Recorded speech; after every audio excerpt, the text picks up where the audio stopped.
So this is the dumbbell bench press. I first want to start by talking about the setup position. So I'm going to put the dumbbells down for a minute. When it comes to the setup position, there's really 3 to 4 things that you want to think about. The first one is your feet position. Okay, so when you lie back here, you want your feet to be steady the whole time throughout this movement. You can either go flat feet, or if you prefer to go up on your toes, that's okay too. What's most important is find what's most comfortable for you, and when you stick to it, then keep that position the whole time. Okay, you don't want to have what's called happy feet, where your feet are moving around the whole time, because that's going to lose you stability when you're bench pressing. The next thing is you actually want a very small arch in your back.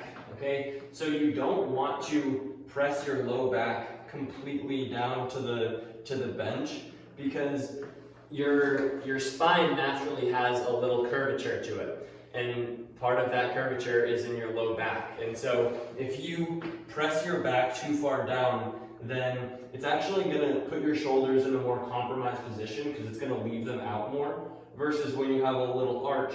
See how my shoulders naturally just go down a little bit? So you don't want a huge arch like that. That's not good for your back either, but a little arch, very, very small arch, is actually beneficial. And then obviously in terms of your upper back and your head, you want them both on the bench.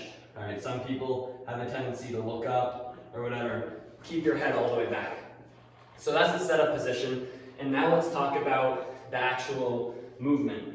So I like to get the dumbbells on your upper thighs here, and then kind of kick them back like this and push up. Okay, it's harder to do that as the weight gets heavier, but that's really the most efficient way I've found to get the dumbbells to the top.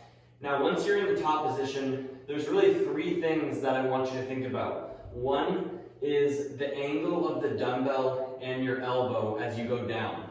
So you want the dumbbells at about a 45-degree angle as you come down and up, okay? So this is not optimal when the dumbbells are in completely like that. It's not that it's bad, but unless I specify otherwise, keep them at a 45-degree angle. The other thing that's not optimal is flaring the dumbbells out like this, okay? Because that's going to cause a lot of stress on your elbow.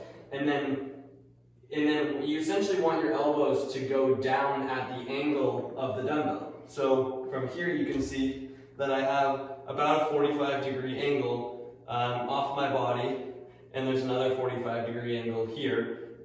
This would be 90, not good. This would be 0. We don't want that right now. Right now, keep it at 45 degrees, okay?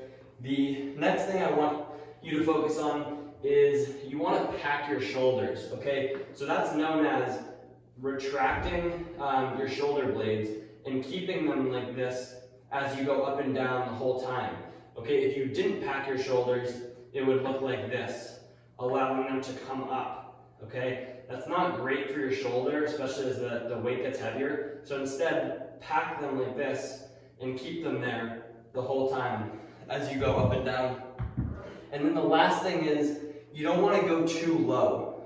So when you're up in the position here, when you go down, when your elbow reaches just a little bit below your shoulder, then you can go ahead and stop there. If you have had shoulder pain in the past, I would probably keep your elbow at even with your shoulder. But if you haven't, then it's fine to go a little bit lower, about here. But what I don't want to see you do is go all the way down here, because that's going to really compromise your shoulder, put it in a bad position, and cause a lot of stress. So again, when you go down, just about here, and then come right back up.